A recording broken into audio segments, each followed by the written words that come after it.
ओम नमः शिवाय। शुगर का नाम सुनते ही पेशेंट घबरा जाते हैं।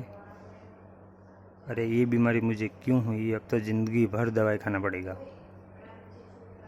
लेकिन ऐसा कुछ भी नहीं है। आप आसानी से डायबिटीज़ को ठीक कर सकते हो। लेकिन डायबिटीज़ की हकीकत मैं आपको बताना चाहता हूँ।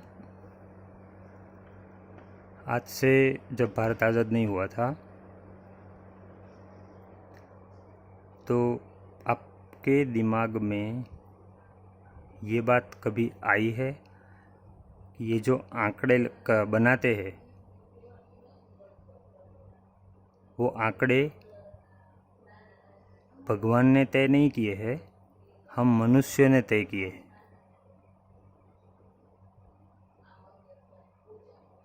तो आज से जब भारत देश आज़ाद नहीं हुआ था तब अमेरिकन डायबिटीज़ एसोसिएशन की मीटिंग हुई WHO के साथ और सबने अपना अपना पक्ष रखा। तो उसमें उन्होंने पाया कि खाने के बाद अगर 250 शुगर आती है तो पेशेंट डायबिटीज़ नहीं है। तो साफ जाहिर है दवा निर्माता कंपनियां जो खरबों रुपया बनाती है, जितना मार्जिन एलोपैथिक मेडिसिन में है उतना मार्जिन आयुर्वेदिक में नहीं है। इसीलिए मार्जिन आयुर्वेदिक में नहीं है। लेकिन आप अगर गिनती करोगे कि 1 महीने की दवाई का खर्च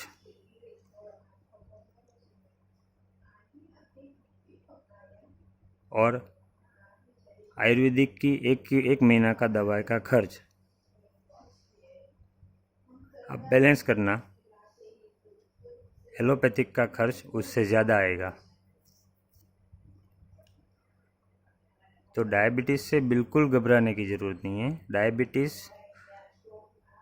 लाइफ स्टाइल डिसऑर्डर है। थोड़ा सा अपने खाने पीने में आप परिवर्तन करोगे, डायबिटीज़ जड़ से ठीक हो जाता है। अब इसमें करना क्या होता है, पहले तो सबसे पहले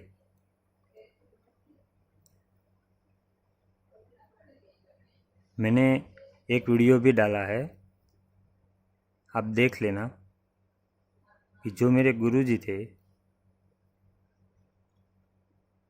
वो जब USA गए तब USA के डॉक्टरों ने प्रमाण मांगा और उन्होंने जो डॉक्टर बड़े बड़े डॉक्टर, बड़ी बड़ी डिग्रियां और अरबोपति डॉक्टर जो बीमारी मिटा नहीं पाए थे वो हमारे भारत के सिद्ध मेरे प्यारे गुरु ने 10 मिनट में वो कैंसर की गांठ पिघाल दी। मतलब असली विज्ञान जो है वो है साधना। लेकिन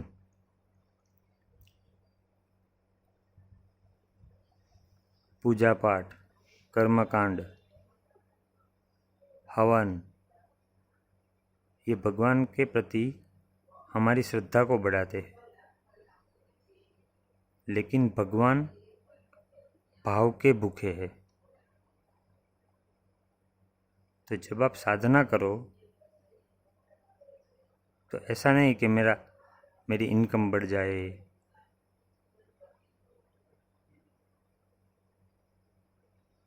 अब श्री श्री रविशंकर महाराज जी का एक वीडियो आप सुनना। उस वीडियो में यूट्यूब में लिखना आप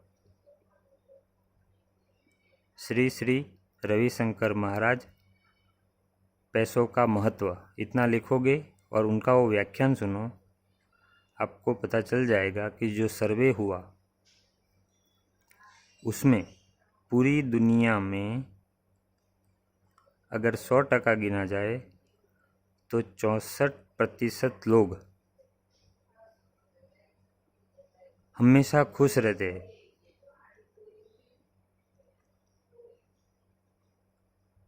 और बाकी प्रतिशत लोग टेंशन में जीवन जीते हैं, तनाव। भूतकाल को वर्तमान में लाते हैं और 2 मिनट बाद क्या होने वाला है वो हमको पता नहीं है, और 10-10 साल के बाद ऐसा होगा, ये इसका इंतज़ाम करना पड़ेगा।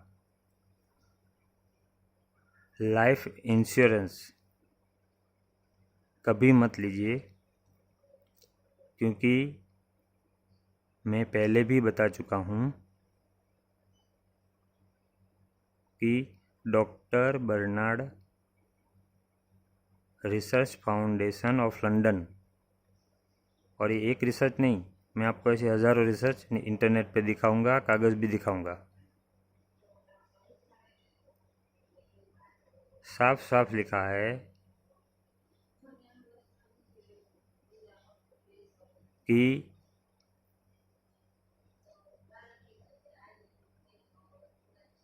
डायबिटीज़ के आंकड़े 250 से, जब 250 थे तब दवाई बिक ही नहीं रही थी, लेकिन फिर उन्होंने नक्की किया कि इसका आंकड़ा 200 रखा जाए,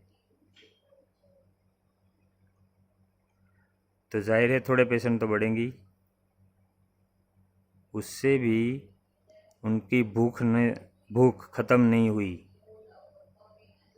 तो उन्होंने 160 कर दिया, फिर 140 किया और आज है 120।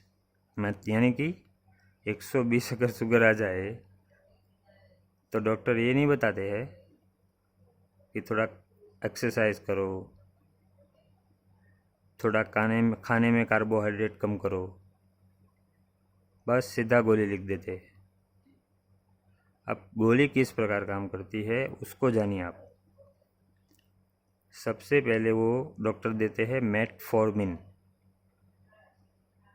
जो पैनक्रियास के सेल को फोर्स करते हैं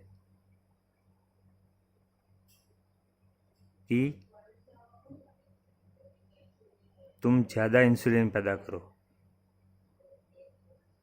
तो आप एक आदमी का काम 10 आदमी का काम एक आदमी के पास कराओगे तो जाहिर है वो आदमी मर ही जाएगा।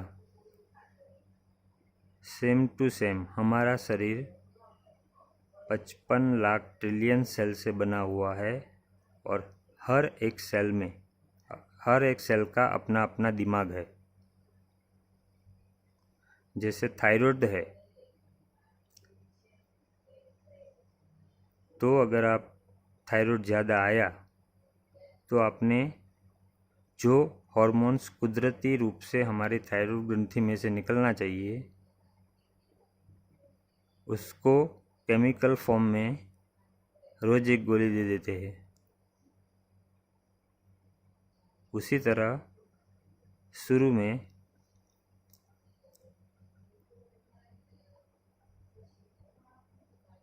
मेटफॉर्मिन देते हैं,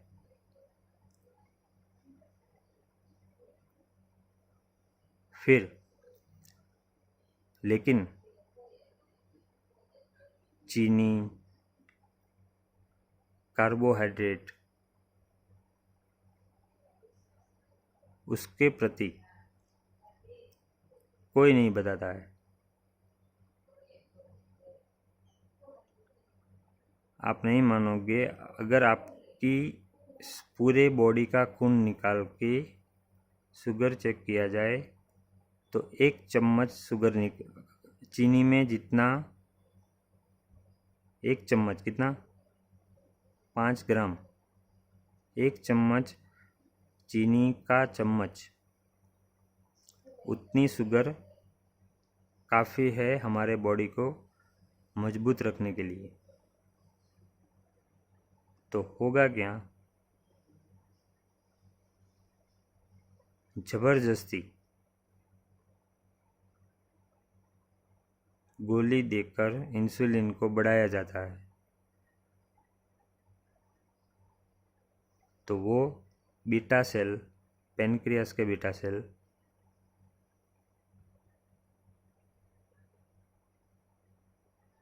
कि हमारा काम करने के लिए गोली आ गई है तो हम काम क्यों करें, वो भी निष्क्रिय होने लगते हैं। फिर मेटफॉर्मिन और ग्लिक्लाजाइड, मेटफॉर्मिन प्लस ग्लिमेप्राइड, अभी टेनेग्लिप्टिन, कई सारी दवाइयाँ आ गई है। लेकिन फिर भी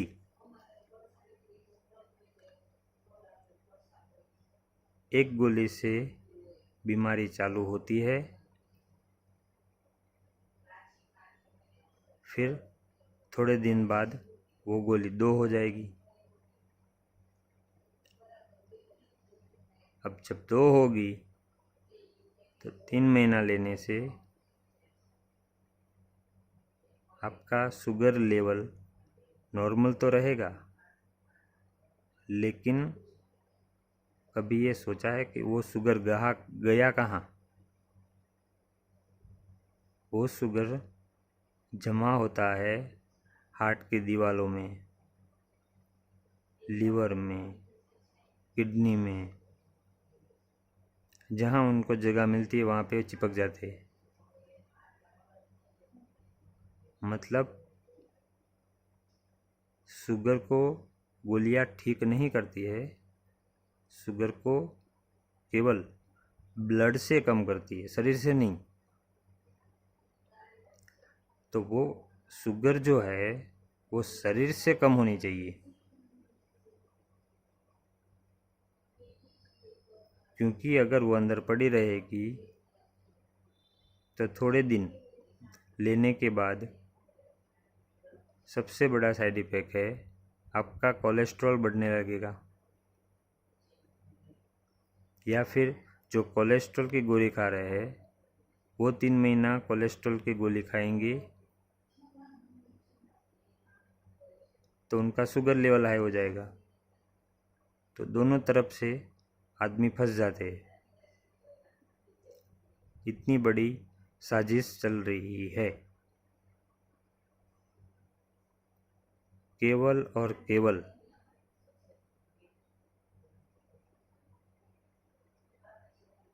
आपको कोई ठीक कर सकता है तो वो है आपके अंदर के भगवान,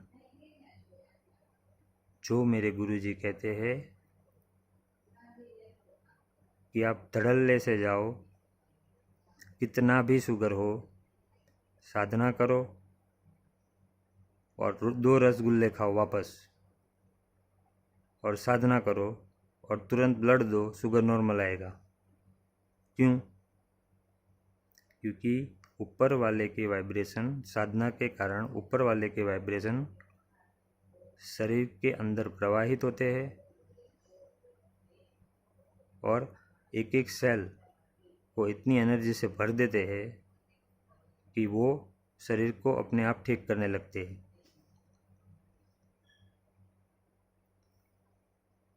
इसलिए आप थोड़ा सा दिमाग लगाएंगे तो आपको पता चलेगा कि डायबिटीज़ एक सोची समझी चाल है। जब कोलेस्ट्रॉल बढ़ेगा तो हार्ट रोग होंगे, हार्ट डिसीज़ होगा तो उसमें ब्लॉकेज होगी, फिर आप स्टेंट डलवाओगे, बाईपास कराओगे। फिर भी जैसे जैसे आप गोली खाते जाओगे, एक गोली से चालू होकर कितनी, एक गोली, मात्र एक गोली से चालू आपने किया था और वो बंद होती ही नहीं है।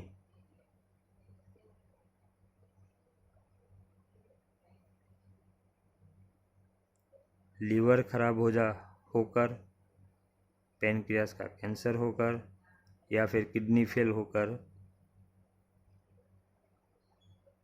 मरीज तड़प तड़प के दुनिया से जाता है। तो क्यों आप ये शुगर के चक्कर में पड़ के,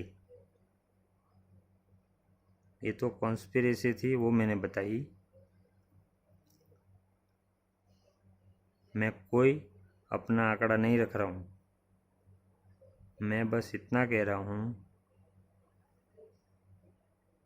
कि अगर एलोपैथिक दवाई खानी है तो खाओ, लेकिन साथ में वो भी खाओ जिससे आपका लीवर और किडनी सही रहे, लेकिन वो जड़ी बूटी ही कर सकती है। और आज तक जड़ी बूटी के हमने लाखों केस ठीक किए हैं। बस पहले महीने थोड़ी तकलीफ होती है, तो वो पहला महीना हाथ धो के बीमारी के पीछे पड़ जाओ। याद रखो, मेरे भगवान शिव और मेरी माँ आद्य शक्ति,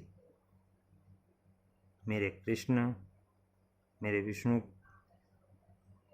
मेरी माँ लक्ष्मी, मेरी माँ सरस्वती, माँ दुर्गा, भगवान भोलेनाथ भंडारी से बड़ा कोई भी रोग नहीं है।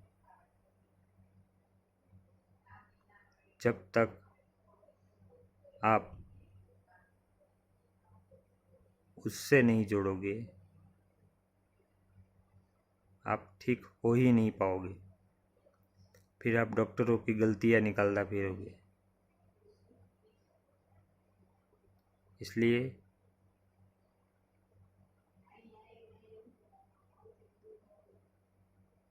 मेरे पास ऐसे पेशेंट भी आते हैं जिनके पास जेब में 1 रुपया भी नहीं होता है और बेचारे बिना इलाज के चले जाते हैं, और हम भी मजबूर हो जाते हैं क्योंकि हमें भी घर चलाना है।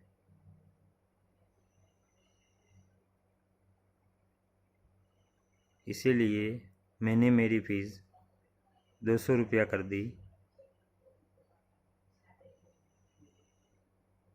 जिससे बिना पैसे वाले मरीज़ों का इलाज मैं फ्री में कर सकूं। दूसरी बात, मेरी साथ मेरी बाजू में जो डॉक्टर बैठते हैं वो मेडिकल स्टोर नहीं है। याद रखिए, मेडिकल स्टोर नहीं है। वो भी डॉक्टर है, उनका भी आदर करना ज़रूरी है। हाँ, हमारा दोनों का काम अलग है और फाइल उन्होंने बनाई है, तो फाइल का पैसा, अगर आपको फाइल निकालनी है नॉलेज के लिए, तो वो पैसा आपको बाहर देना है और मेरी फ़ीस मुझे अंदर आके देनी है, क्योंकि मैंने मेरे शिव सिवा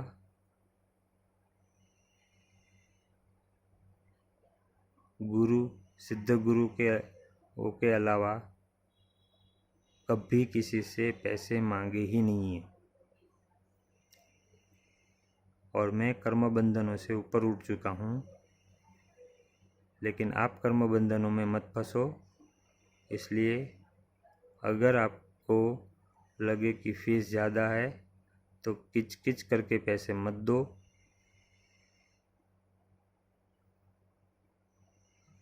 खुशी से दोगे तो ही मैं लूँगा, लेकिन मांगूंगा नहीं। ये मैं इसलिए बताता हूँ कि फ्री में इलाज कर सकूँ, और यदि मैं फ्री में इलाज ना भी करूँ तो भी मुझे आपको बताने की ज़रूरत नहीं है। मतलब फाइल के पैसे बाहर देने हैं जो वो डॉक्टर साहब के हैं, और मैं और डॉक्टर साहब भागीदार नहीं हैं।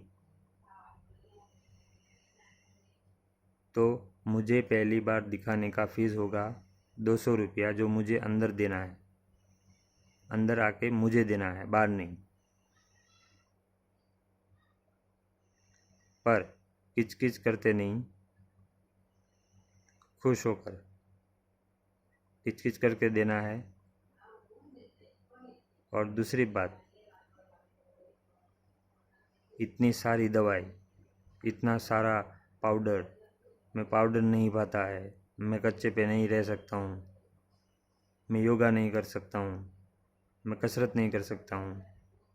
जो शरीर आपको भगवान बनाता है उसके लिए आप इतना नहीं कर सकते हो, तो लानत है आपकी ज़िंदगी पे। इसलिए 200 रुपया फीस लेने से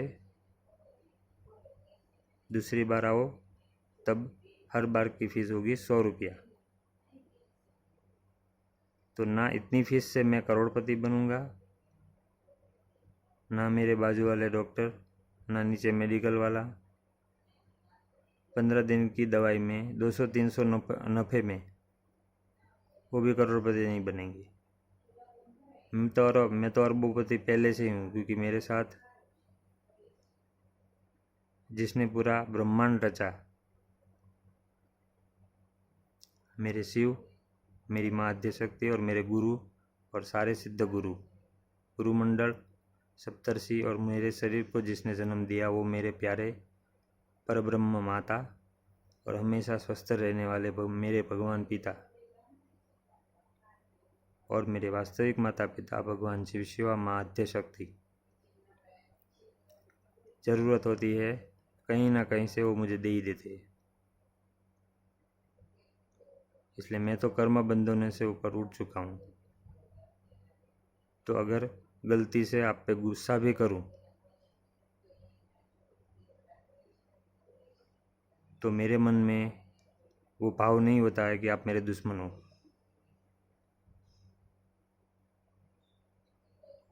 इसीलिए अगर दवाई ज़्यादा लगे, पाउडर नहीं पाता हो, कसरत नहीं करनी हो, आसन नहीं करने हो, तो मेहरबानी करके दवाई मत लीजिए, क्योंकि मेरा और डॉक्टर साहब का संबंध बिगड़ता है। क्योंकि इसीलिए मैं खुद बोल रहा हूँ, 1000 बार सोच के दवाई ले जाना, क्योंकि एक बार आप दवाई ले गए और उससे आपको कोई फरियाद हुई तो वो दवाई वापस ली नहीं जाएगी। याद रखिए, दवाई वापस नहीं ली जाएगी।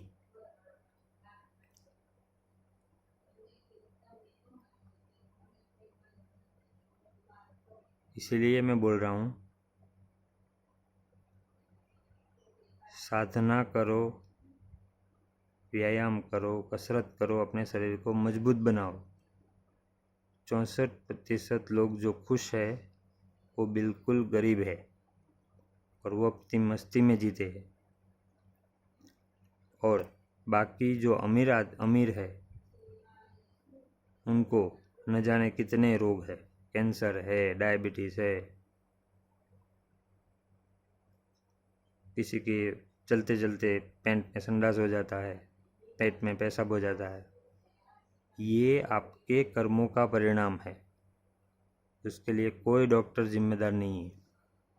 जब तक वो कर्म नहीं काटोगे, वो भाव नहीं लाओगे कि मैं स्वस्थ हूँ और मैं स्वस्थ होके रहूँगा नहीं, मैं स्वस्थ ही हूँ, वो बीमारी के साथ लड़ने का जज्बा पैदा करो। साधना करोगे तो ही ये जज्बा आएगा। वीडियो काफ़ी लंबा ना हो जाए, इसलिए दूसरे वीडियो में मैं आपको और सच्चाई बताऊंगा। धन्यवाद।